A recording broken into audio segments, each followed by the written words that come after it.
Kaya lang mahal, ganito muna. Teka, ganun eh. Pag mapadilo ka, pa, babasa ng ilo pa, no? Kenny pa mo. Ganyan. Teka lang mahal. Gagalgal ka ba? Ah, mapali ito. Ah. Teka lang mahal. Yan. Sandali. Isa shampoo. Oh, huwag ka muna umalis eh. Sandali. Yan. Mas madagulula rin ang aso kasi, kaya mas... Kaya rin aliwa po itong diniluan dala rin eh. Makatali na. O, di nandalang lace. Kaya ba't ang lace sabit dito? Halimbawa, tilang pisabita. Habang diniluan dito. Dito. Kasi di ang aso mas marag. Teka lang, itaas ko itong dito mo. Para hindi malagyan ang mata. Teka, dagdagan natin.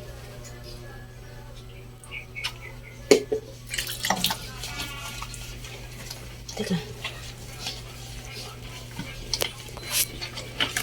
Teka lang mahal. Ay, huwag mo nang malikot. Natatamaan yung sugat mong ano eh. Lagyan natin betadine mamaya. Para mawala ang pulgas mo. Pulgas.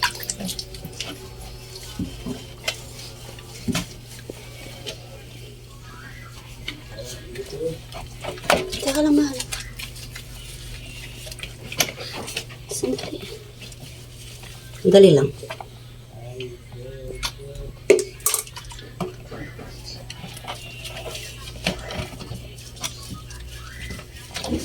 Yung paa mo.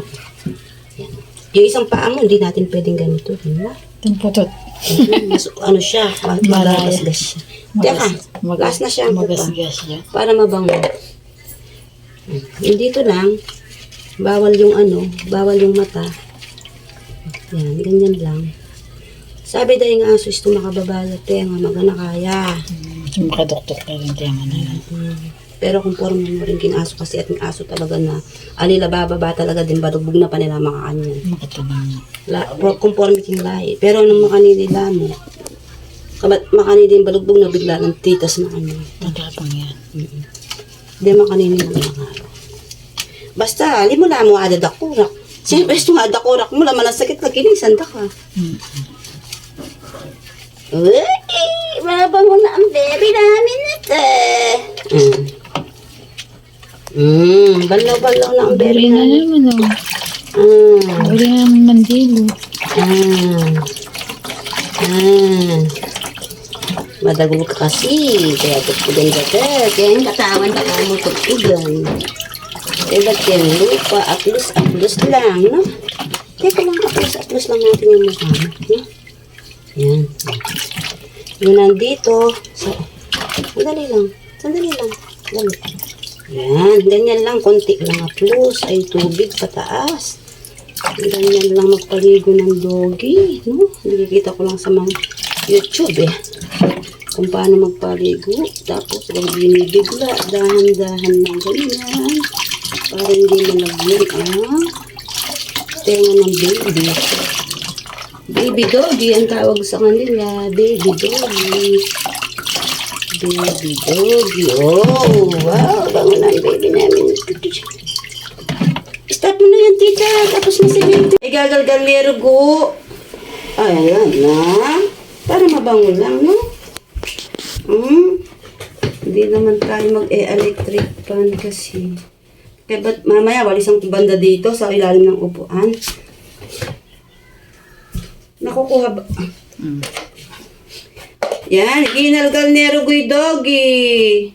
Nilamig na siya. Uy, wawa naman. Sorry, ganyan ang tenga ni doggy. Lilinisin natin. Ayun, oh.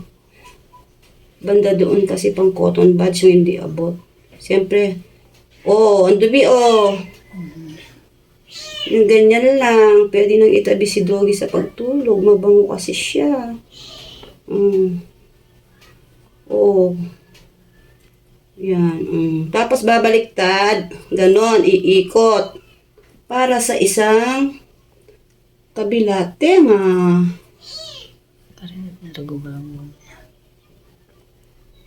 Ayun, ay, dumi.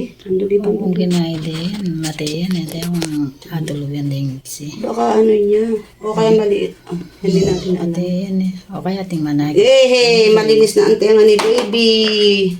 O, hindi. Kulang na talaga yung wala na Marie. Sabi ko na kasi malatiin eh. Oh. Parang nilalamig pa ang baby namin. Bato may tambitis ng putot. Ito po yung Asa na, ay, isa nga po pala. Ano po pala si Doggy? Ano siya? May kapansanan po siya. Putol po yung paa niya. Ayan, no?